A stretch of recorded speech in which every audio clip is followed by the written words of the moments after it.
Hello everyone, Gita LLB ধারাবাহিকের আজকের পর্বে আপনারা দেখতে পাবেন অগ্নিজিৎ মুখার্জি বলে, আমি না সব কেস ঘেঁটে দিয়েছি, গোয়ার হানিমুনের টিকিটের ব্যাপারটা আমি কৃপানকে বলে দিয়েছি।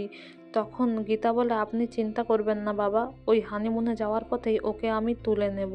অগ্নিজিৎ মুখার্জি বলে, তুমি বুঝতে পারছো না, কিরণ কান্তি, ধীমান সেন ওরা কিন্তু খুব পাওয়ারফুল লোক। তখন গীতা বলে, আপনি কি কম পাওয়ারফুল নাকি?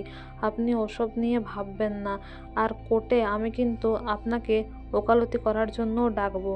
তখন এই চলমান ইনস্টিটিউশন অগ্নিজিৎ মুখার্জি আর এই গীতা এলএলবি একসাথে যদি কেস লড়ে, কেউ কিন্তু টিকতে পারবে না। এদিকে অগ্নিজিৎ মুখার্জি বলে, গড ব্লেস ইউ চাইল্ড। আর এদিকে অঙ্কিত ফোন করে মেহেককে বলে, বাড়ির জামাইকে বাসি রুটি আর গুড় খেতে দেওয়া হচ্ছে, আমার খুব খিদে পেয়েছে। মেহেক বলে, ভুল করে চলে গেছে তোমার খাবারটা কৃপানের কাছে, আমি এক্ষুনি স্নান করে আসছি, নিজের হাতে তোমাকে আমি খাইয়ে দেব।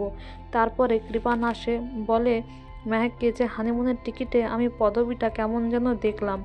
মেহেক বলে, আমি স্নান সেরে আসি, তারপর তোমায় খেতে দিচ্ছি, পদবি যাই হোক না কেন আমরা ঠিক চলে যাব। এদিকে কৃপান মনে মনে ভাবে, মেহেক একা বাথরুমে যাবে, ঘর তো ফাঁকাই আছে, তাই সেও রোমান্স করার জন্য মেহেকের ঘরে চলে যায়। এদিকে অগ্নিজিৎ মুখার্জি মেহেকের ঘরে এসে বলে, আমি তোর বাথরুমটা ইউজ করছি, তোর মা আমার বাথরুমে ইউজ করছে, আমি এক্ষুনি চলে আসবো, আমার ক্লায়েন্ট আসছে, আমার তাড়া আছে। এই বলে মেহেকের বারণ সত্ত্বেও ঢুকে যায়। আর যেহেতু কৃপান তার পরেই ঢুকে যায়, আর তাই মারধরের আওয়াজ আসতে থাকে।